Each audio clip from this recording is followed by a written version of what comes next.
अस्सलाम वालेकुम, आप देख रहे हैं टीवी 49 न्यूज यूके और मैं हूं मुनीर पीरजादा। आइए आपको ले चलते हैं आज की खबर की जानिब। नाज़रीन, सऊदी अरब में 5 फरवरी यौम यकजहती कश्मीर के तकरीब मुनाकिद हुई, जिसमें कश्मीरी और पाकिस्तानियों ने शिरकत करके इस अज़म का इजहार किया कि मकबूजा कश्मीर के आज़ादी तक जिद्दोजहद को जारी रखा जाएगा। मज़ीद तफसीलात जानते हैं राना अजीम की इस रिपोर्ट में।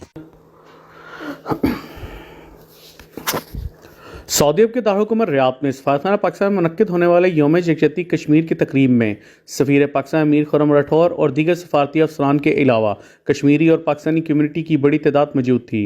इस मौका पर मुकर्ररीन में सरदार शुएब और सरदार रज़ाक खान का कहना था कि हम मकबूजा कश्मीर की आवाम के साथ खड़े हैं और आज़ादी के हसूल तक हमारी आज़ादी की जदोजहद जारी रहेगी।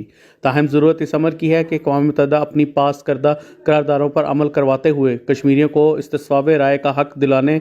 सफ़ीर पाकिस्तान अमीर खुर्रम राठौर का कहना था कि भारत एक फासिस्ट मुल्क है जो मकबूजा कश्मीर पर गैर कानूनी मुसल्लत है और गुज़िश्ता कई दहाइयों से कश्मीरी अवाम पर जुल्म सितम रवा रखे हुए है। उन हत्ते और बेगुनाह कश्मीरियों का खून बहा रहा है। तकरीब में जहाँ तस्वीरें नुमाइश के ज़रिए कश्मीरी अवाम पर होने वाले जुल्म को उजागर किया गया था, वहीं सफारती अफसरान ने सदर पाकिस्तान, वज़ीर आज़म और वज़ीर ख़ारजा पाकिस्तान के पैगाम पढ़कर भी सुनाए।